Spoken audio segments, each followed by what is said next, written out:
Para você que está nos visitando, é uma alegria tê-los aqui e que o Senhor possa te abençoar nessa noite em nome de Jesus, amém?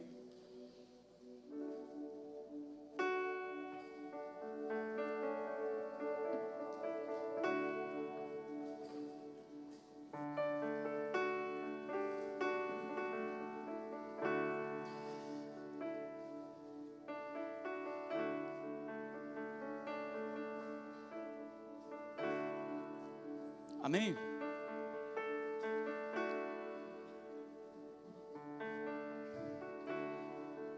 Nesta noite eu estou aqui debaixo de uma ordem de Deus. Amém? E por que eu estou dizendo isso? Porque no final você vai entender.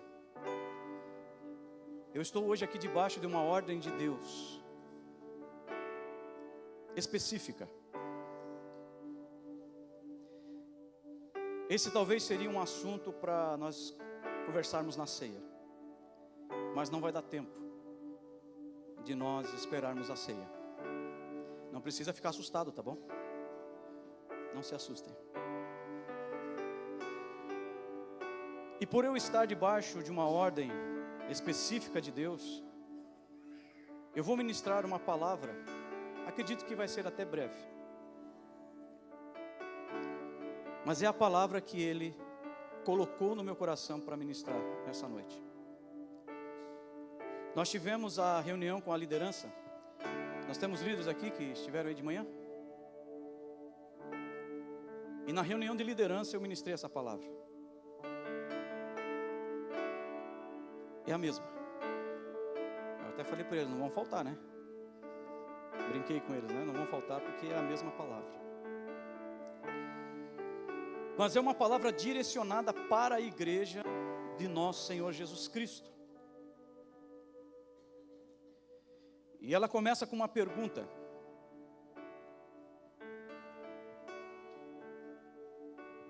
Qual é a missão da igreja? Inclusive, a palavra ministrada hoje é uma palavra bem conhecida sua. Se você está em Cristo e se você tem caminhado já há algum tempo no Evangelho, não é uma palavra que é uma novidade para você, mas é um princípio, é um fundamento da palavra de Deus que nós como igreja precisamos caminhar.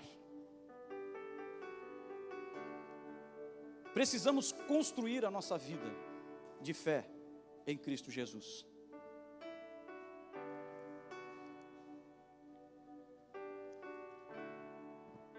Esse ensinamento, esse fundamento eu tenho para mim como o mais importante do Evangelho. Qual a missão da igreja? A missão da igreja é fazer Jesus conhecido e amado por aqueles que estão sem Deus no mundo.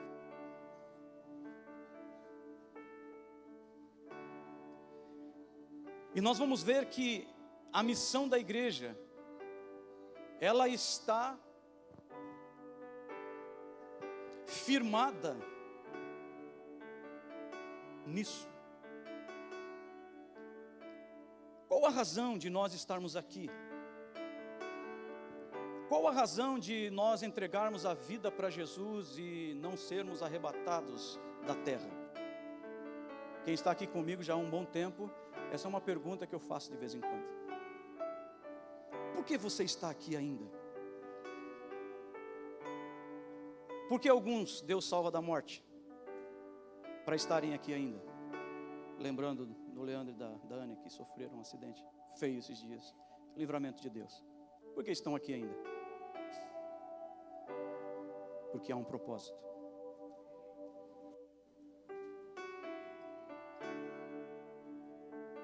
Se não houvesse um propósito, se não houvesse um plano de Deus,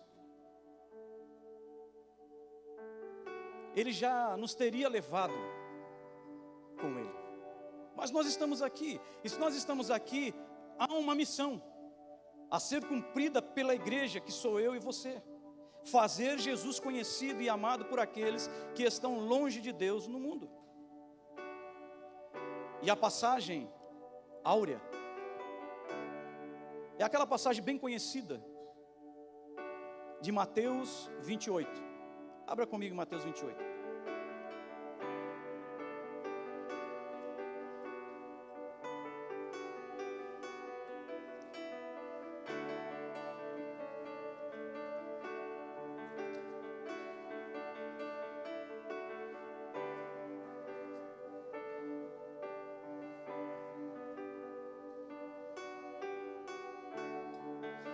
Mateus 28, versículo 18 a 20.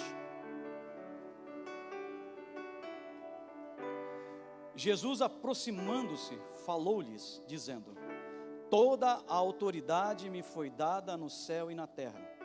Ide, portanto, fazei discípulos de todas as nações, batizando-os em nome do Pai, e do Filho, e do Espírito Santo, ensinando-os a guardar todas as coisas que vos tenho ordenado. E eis que estou convosco todos os dias, até a consumação dos séculos. Nós vamos perceber que Deus, Ele tem um direcionamento, Deus, Ele tem um protocolo nessa questão. Nós estamos vendo essa passagem, vamos ver outras, que nos vai mostrar isso.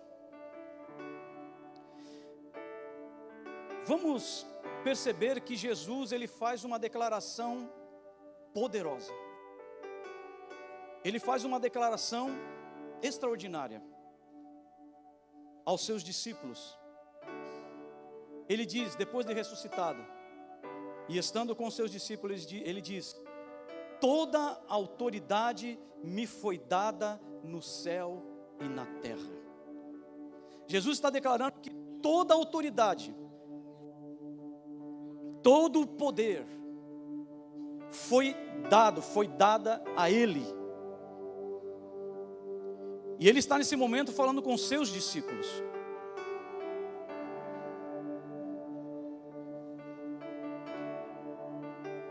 E nós vemos aqui que Jesus não disse: toda a autoridade me foi dada no céu e na terra, portanto vão e curem enfermos,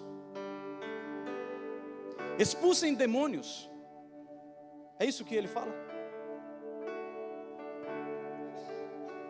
Tudo isso é feito também no nome de Jesus. A cura dos enfermos.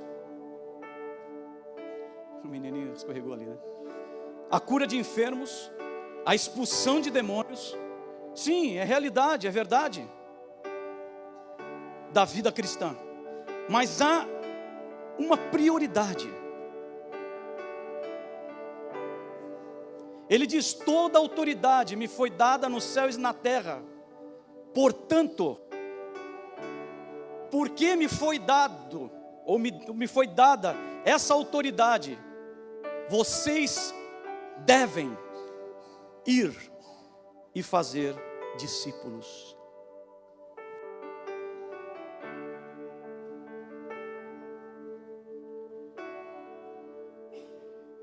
A missão da igreja não é ficar presa dentro de quatro paredes, apenas em busca de curas e bênçãos.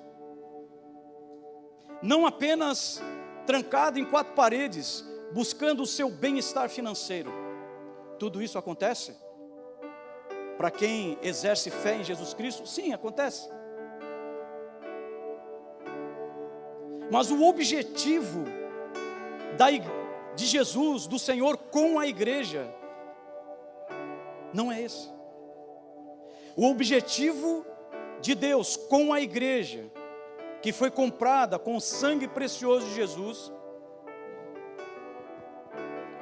é fazer desta igreja uma igreja que gera discípulos. Discípulos de quem?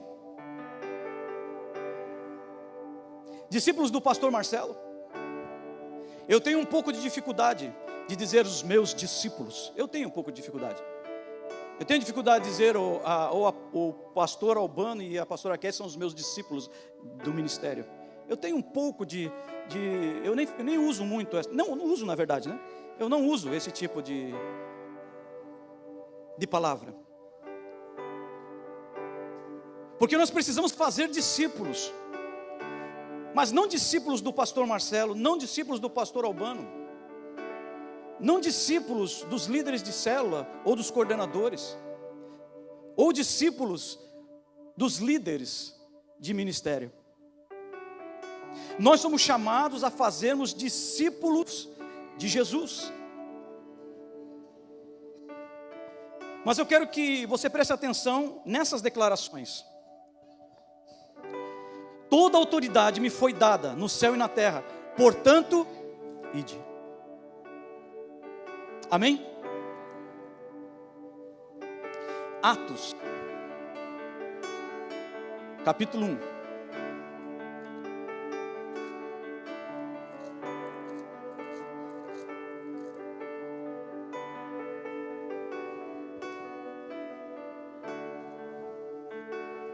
Atos capítulo 1, versículo 6 ao versículo 8.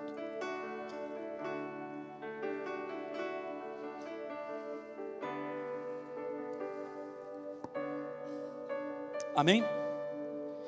Então os que estavam reunidos lhe perguntaram: Senhor, será este o tempo em que restaures o reino a Israel? Respondeu-lhes: Não vos compete conhecer tempos ou épocas, o que o Pai reservou pela sua exclusiva autoridade. Mas recebereis poder ao descer sobre vós o Espírito Santo, e sereis minhas testemunhas, tanto em Jerusalém como em toda a Judeia e Samaria e até os confins da terra. Aqui nós vemos outra situação que mostra a mim e a você de que há uma prioridade. Nós estamos vivendo hoje diante de uma igreja ansiosa. A ansiedade tem tomado conta da igreja, tanto dos velhos quanto dos novos. A preocupação com o amanhã, a preocupação com o futuro. E veja, os discípulos estão diante de Jesus, ressuscitado, e que estava prestes a ser assunto ao céu. E tinha tanta coisa que eles podiam ter perguntado para Jesus. Eles perguntaram do futuro. Quando que o reino vai ser restituído a Israel? Quando que nós vamos sair dessa opressão, dessa humilhação que nós estamos vivendo nesse tempo? Amados, eu não sou contra, porque eu também estudo, eu também ouço alguns teólogos aqui ou ali, bons teólogos, né? Importante dizer isso. Sobre o amanhã, sobre a volta de Jesus. Hoje está em alta falar-se sobre a volta de Jesus, e eu vejo isso como um sinal de que provavelmente está perto. Mas há muitos crentes que estão ansiosos.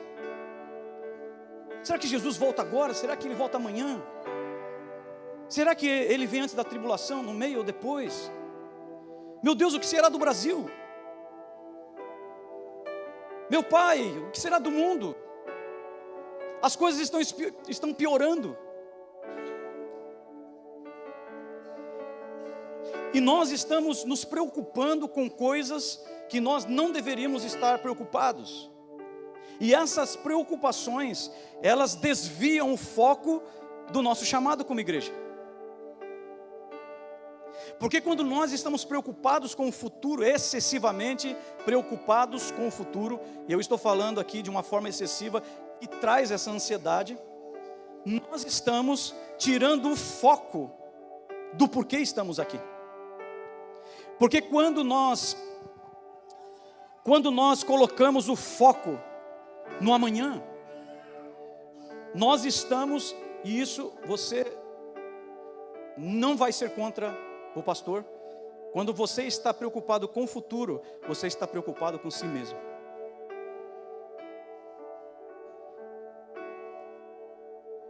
Então Jesus, Ele fala algo para os seus discípulos. Ele diz assim: ei, não vos compete.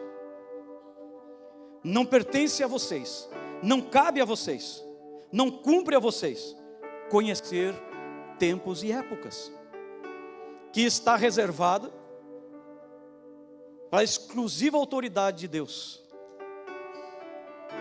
Não se preocupe com isso.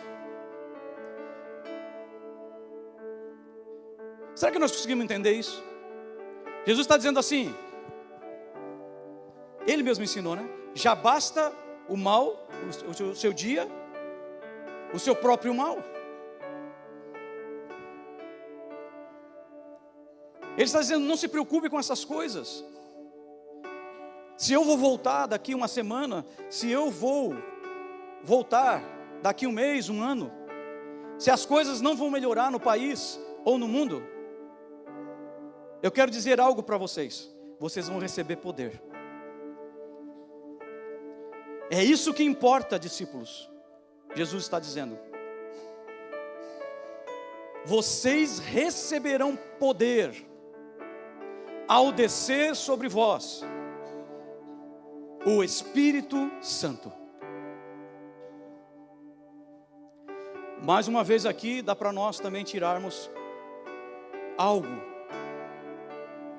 que nos continua fazendo olhar para que há uma prioridade. Será que nós temos consciência do que foi investido sobre nós? Quem eu era? Quem era você? Alguns aqui podem dizer assim, não, mas eu era uma pessoa boa. Eu só tinha mesmo era que me tornar crente. Ninguém era bom. A palavra diz que ninguém era bom. E todos estavam destituídos, separados da presença, da glória de Deus. Ninguém prestava. Depois nós vamos ver algo ali interessante sobre isso. Mais para frente. Ninguém era bom, ninguém prestava. E agora o Senhor vem e diz: eu vou enviar o Espírito Santo. Ele está dizendo, eu vou enviar o meu Espírito. Meu Jesus. Glória a Deus. Eu vi dois pastores conversando num podcast. Eles falaram que o pastor que prega no sul, ele prega em qualquer lugar do mundo. Eu brinco com vocês, mas eu conheço vocês já de anos, né? E de ser daqui do sul, né? Quem tem lugar no Brasil aí que se você fala um negócio desse, aleluia, glória a Deus.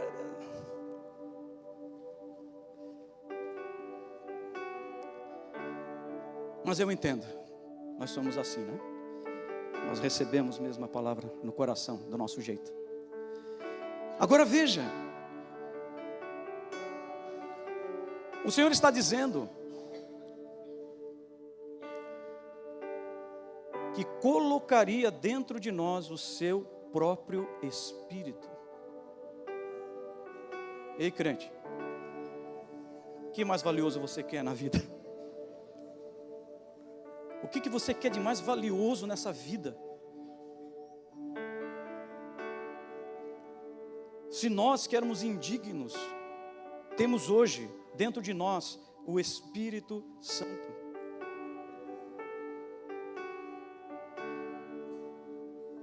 E ele diz aqui, vocês vão receber poder quando descer sobre vós o Espírito Santo. Isso para quê?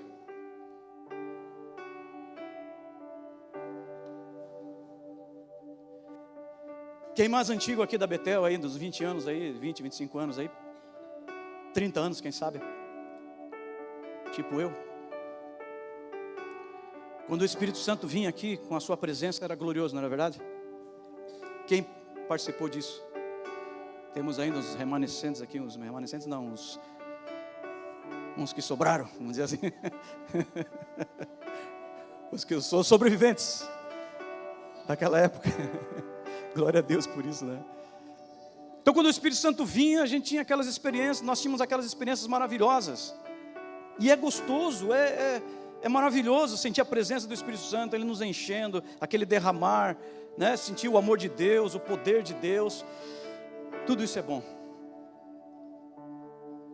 Mas o Espírito Santo, Ele foi nos dado somente para isso? Esse é o grande objetivo do Espírito Santo estar em nós. O grande objetivo do Espírito Santo habitar na minha vida e na sua vida é para que nós sejamos testemunhas. Para a nossa vida, questão individual, o Espírito Santo é maravilhoso, porque ele nos ensina o caminho de Deus, ele nos ensina a verdade. Ele é o nosso professor. Mas ele está em nós, especialmente para que sejamos testemunhas. Jesus estava prestes a ser assunto aos céus. Eu não sei se faltava minutos, se faltava horas, mas ele estava no momento em que ele ia ser levado, e só voltaria quando voltar, porque ele não voltou ainda. E qual é o assunto de Jesus? O assunto da despedida de Jesus. Olha, eu estou me despedindo, vou voltar.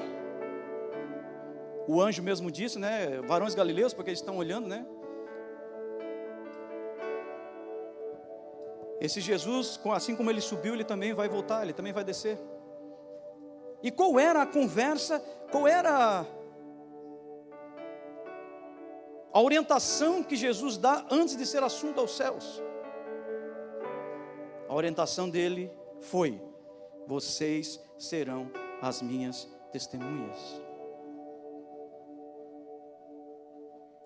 Nós começamos a entender a importância do chamado da igreja, da missão da igreja.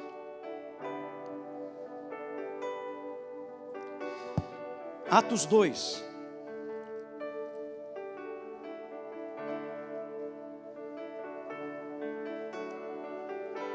Versículo 1 ao versículo 13.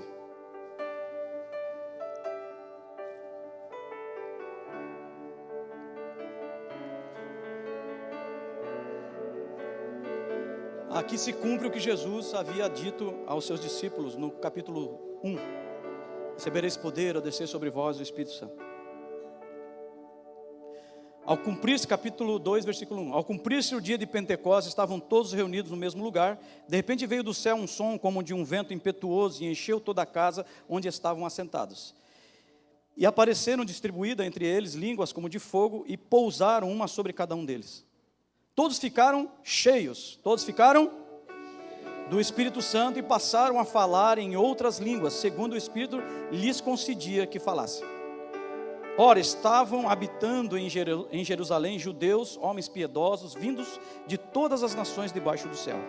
Quando, pois, se fez ouvir aquela voz, afluiu a multidão, que se possuiu de perplexidade, porquanto cada um os ouvia falar na sua própria língua. Estavam, pois, atônitos e se admiravam, dizendo: vede, não são porventura galileus todos esses aí que estão falando? E como os ouvimos falar cada um em nossa própria língua materna? Somos pardos, medos, helenitas e naturais da Mesopotâmia, Judéia, Capadócia, Ponto e Ásia, da Frígia, da Panfilha, do Egito e das regiões da Líbia, nas mediações de Cirene, e romanos que aqui residem, tanto judeus como prosélitos, cretenses e arábios. Como os ouvimos falar em nossas próprias línguas as grandezas de Deus? Todos atônitos e perplexos interpelavam uns aos outros: que quer dizer isso? Outros, porém, zombavam, dizendo: estão embriagados. Bom, aqui é o momento em que o Espírito Santo vem, entra nesses irmãos e os enche de poder. E eles são cheios do Espírito Santo agora, nesse momento. E eles começam a falar em outras línguas. E o que acontece? Foram cheios do Espírito Santo, agora estavam cheios de poder. E logo acontece algo. Por isso que eu digo, Deus, ele segue um protocolo. Jesus disse: recebereis poder ao descer sobre vós o Espírito Santo, e sereis minhas testemunhas. E quando esses 120 irmãos e irmãs estavam reunidos lá no cenáculo em Jerusalém, eles são cheios do Espírito Santo, e o protocolo de Deus, ele é seguido. Deus segue o seu protocolo. Eles não ficaram, eu vou falar assim para você entender, eu vou falar na nossa linguagem. Eles não ficaram cheios do Espírito Santo, aleluiados. Eles não ficaram presos no cenáculo, aleluiados. Cheios do Espírito Santo, dentro de um cenáculo. Dentro de um ambiente, entre quatro paredes. Você está entendendo o que eu estou dizendo? O Senhor já tem investido muito na minha vida e na sua vida. É bom ficar aleluiado? É. Mas precisamos seguir o protocolo de Deus.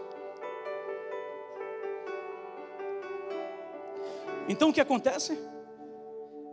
Essas pessoas começam a falar em outras línguas. E aqui quando fala-se que eles falaram em outras línguas, eles falaram em outros idiomas. E qual era o objetivo? Qual era o objetivo daquele momento, eles serem cheios do Espírito Santo e começarem a falar em outros idiomas? Para que, igreja? Para quê? Para ministrar, o irmão falou ali, está certo que ele falou também, para ministrar às nações que estavam ali, para falar das grandezas de Deus. As pessoas que estavam ali estavam atônitos, dizendo, mas não são esses galileus? Esses que falam aramaico, como eles estão falando das grandezas de Deus na nossa própria língua? Então nós vemos que esse investimento de Deus, da sua presença, do seu Espírito, é para testemunhar. Depois nós vemos aqui, depois se você quiser ler, continuar lendo no capítulo 2, versículo 14 em diante, você vai ver que Pedro, ouvindo alguns dizendo que eles estavam embriagados, Pedro vem e começa a ministrar uma palavra de testemunha. E testemunhando de quem? De Jesus. E nós temos ali, um resultado extraordinário, sobrenatural naquele dia. Você está entendendo, igreja? Amém? Vamos a 1 Coríntios agora. Primeira carta aos Coríntios.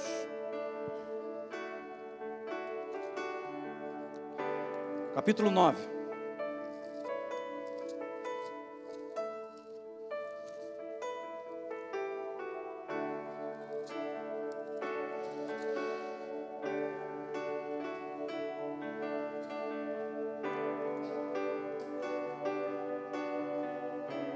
Versículo 16 e versículo 17.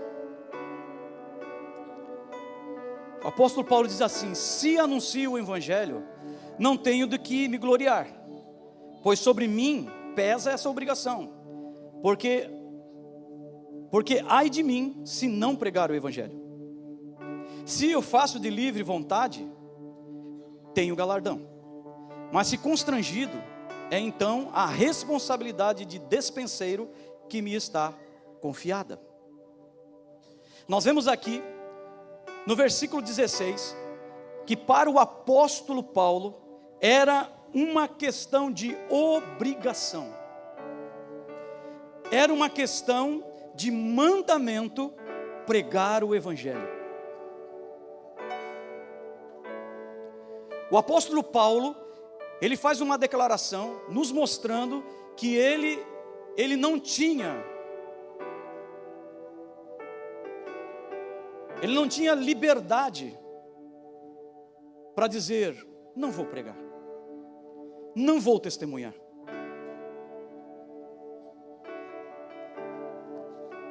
E ele faz essa declaração também bem conhecida do mundo evangélico: ai de mim se não pregar o evangelho. Então nós precisamos entender, nós que estamos em Cristo, de que testemunhar de Jesus, pregar o evangelho, é uma ordem, é uma obrigação. Por que nós estamos aqui? Por que nós estamos aqui? Porque há uma ordem e uma obrigação: ide, fazei discípulos. E todos que estão em Cristo Jesus estão debaixo dessa ordem, debaixo deste mandamento. Porque olha o que ele diz: se anuncio o Evangelho, não tendo que me gloriar, pois sobre mim pesa essa obrigação. É forte, não é verdade? Mas é a palavra de Deus. Essa responsabilidade pesa sobre a minha vida e sobre a sua vida. No versículo 17, Paulo, ele mostra para mim e para você que o Evangelho, ele precisa ser pregado de qualquer forma. Não tem saída para mim e para você.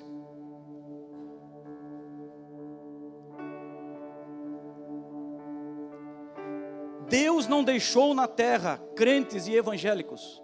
Deus deixou na terra testemunhas. Nós temos que entender isso. Sabe por que eu e você não fomos tirados da terra ainda? Por quê? Somos testemunhas. Aleluias. Glória a Deus. Então, Paulo diz aqui, por livre vontade. Ele diz aqui, se eu faço por livre vontade, tenho galardão. Ele está dizendo. Muitos que estão aqui nessa noite têm liberdade de testemunhar de Jesus para outras pessoas. Amém? Eu acredito que tenha muitos aqui, em nome de Jesus. Mas também tem aqueles que não têm toda essa liberdade.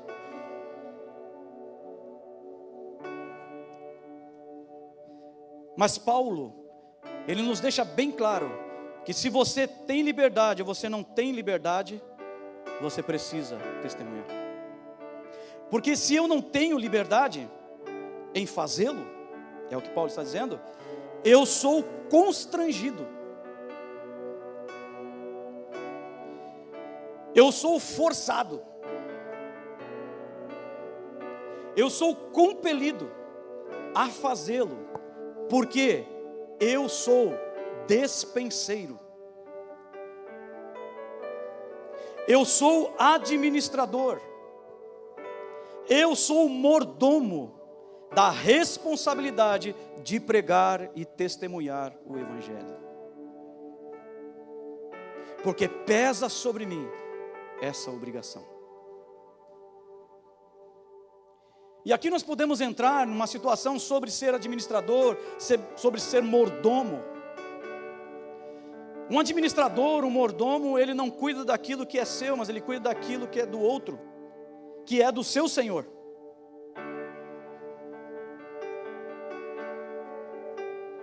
Se você fosse mordomo, e você é, mas eu estou falando se fosse, para você pensar. Se você fosse mordomo, administrador das coisas de Deus, das coisas de Jesus, como eu e você, ou você e eu, nos portaríamos na nossa caminhada na terra?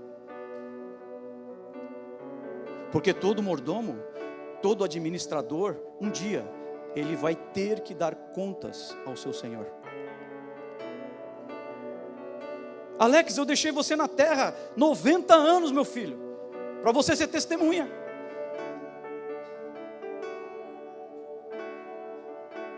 Presta conta para mim. Estou dizendo que você vai perder a salvação, não estou dizendo de salvação aqui, eu estou falando de galardão. Paulo diz, se eu faço por livre, espontânea vontade, eu tenho galardão. Mas aquele também que não tem a liberdade, mas faz, também terá os seus galardões. O que não pode é enterrar o talento de esperar o Senhor chegar. Consegue entender isso, igreja? Testemunhar o Evangelho, porque sou administrador, despenseiro, sou responsável pela pregação do Evangelho. Abra comigo em primeira carta de Pedro.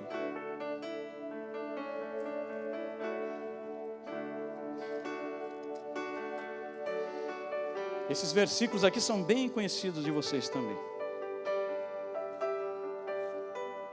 Aqui ou ali nós lemos eles aqui. 1 Pedro 2, versículo 9 e versículo 10.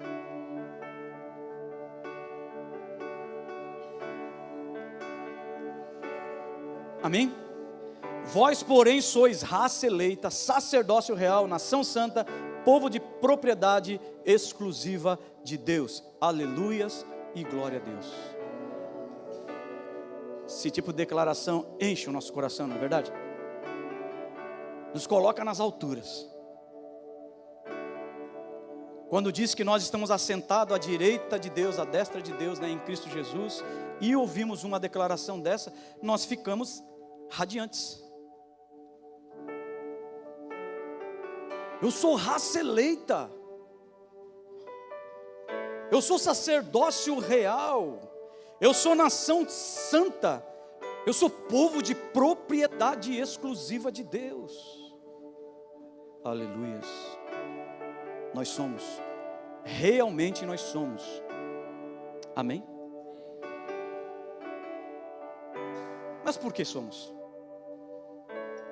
Para que somos? Eu já vi muito crente batendo no peito diante de pessoas que não conhecem a Jesus, se orgulhando de ser nação santa. A pessoa se declara nação santa como se fosse um querubim. Eu só gosto de falar de vice-querubim, né? Como se fosse um vice-querubim.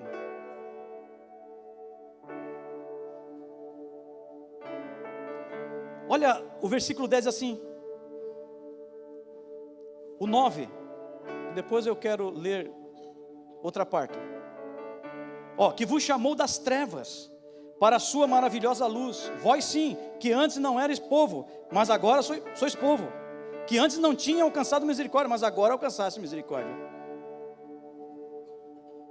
Nós somos raça eleita, nós somos sacerdócio real, nação santa, povo de propriedade exclusiva de Deus, mas nós somos tudo isso por causa da misericórdia de Deus, por causa da graça do Senhor. Nós éramos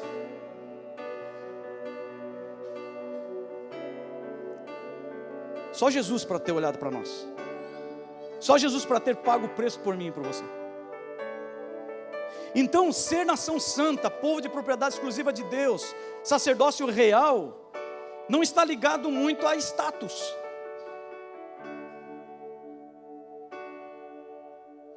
Não é algo para nós empolarmos o peito e acharmos que nós somos uma raça superior. Porque tem crente que acha que é uma raça superior.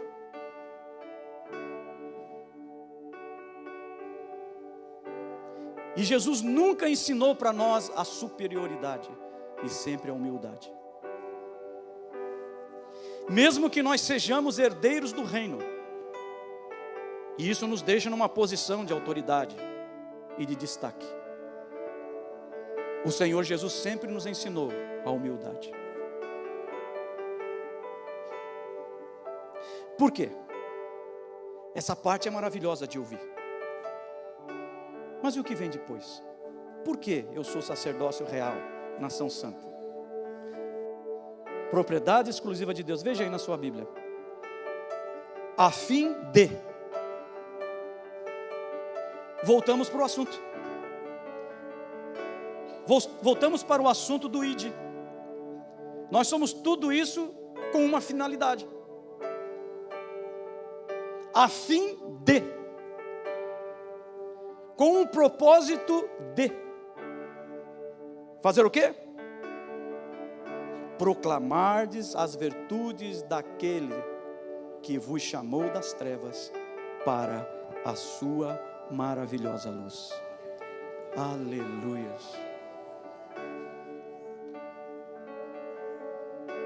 O investimento é alto, não é verdade? O investimento foi muito alto. Jesus deu a sua própria vida, derramou sobre nós o seu Espírito, nos encheu de poder, nos fez ser tudo isso que nós acabamos de dizer, a fim de proclamar as virtudes daquele que vos chamou das trevas para a sua maravilhosa luz.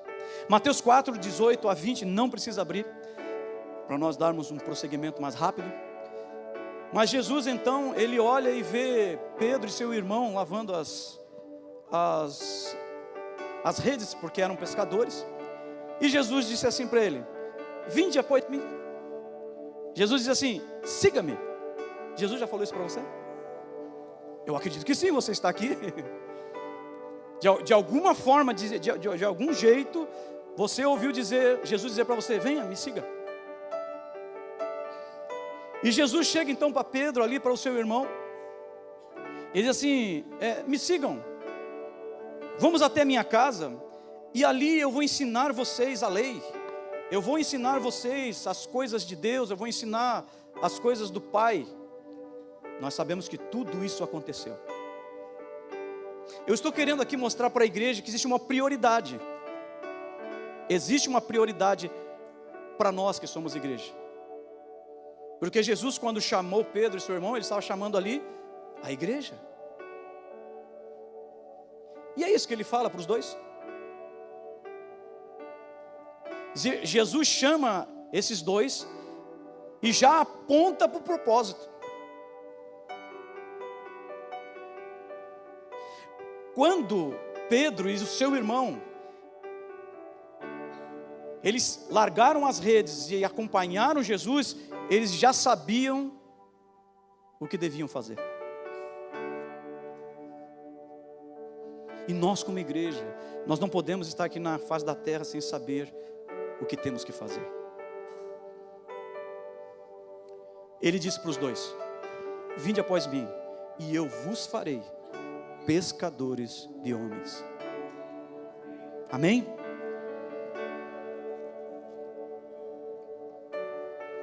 E essa é uma palavra para mim e para você. Jesus nos chamou para sermos pescadores de homens. Dentro do que nós estamos ministrando, Jesus nos chamou para ir e fazer discípulos. Jesus, em Lucas 19:10, também não precisa abrir.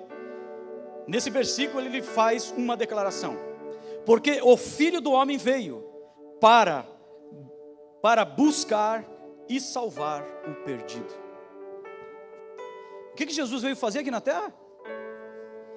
Buscar e salvar o perdido. Veja também que é algo extraordinário de nós pensarmos. O Filho de Deus deixa o Pai, deixa a sua glória, como o João deixa registrado para nós. O Verbo se fez carne, habitou entre nós, cheio de graça e de verdade, e vimos a sua glória como a glória do Filho unigênito. Está lá no Evangelho de João 1,14.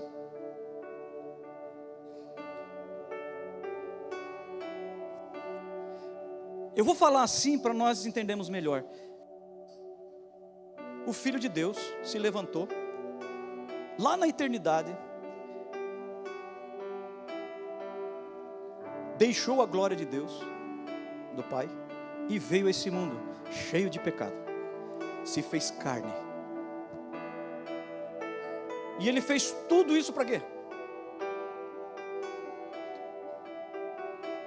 Para buscar e salvar o perdido.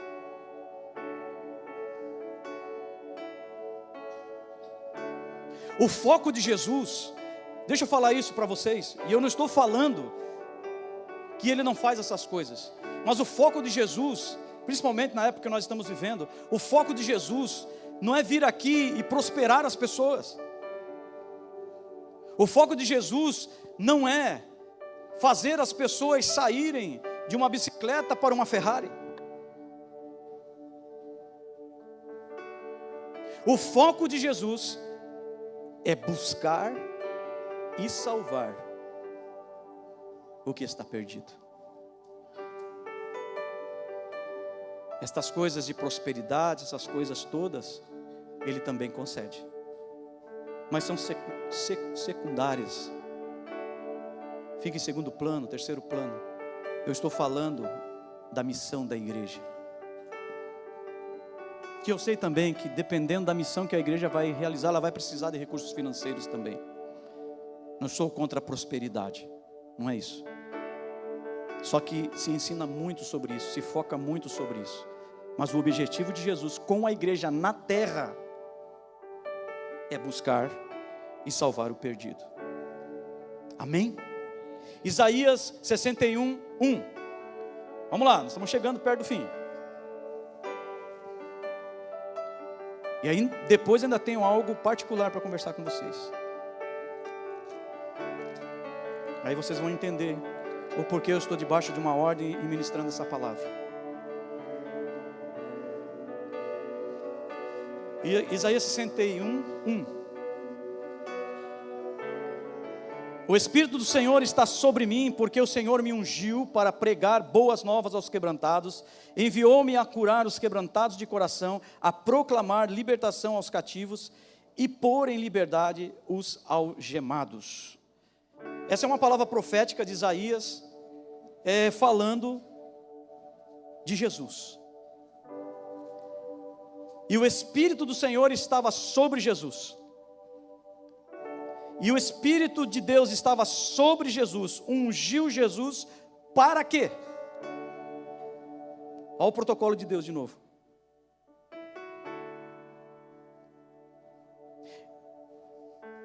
Quando Jesus saiu da água, do batismo, ali com João Batista, o Espírito Santo desceu sobre ele, em forma corpórea de pomba, e ouve-se uma voz que vinha do céu que dizia: este é o meu filho amado, em quem tenho todo o meu prazer.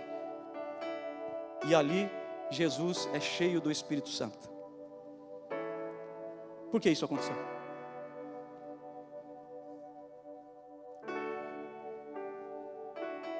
Porque o Senhor me ungiu para pregar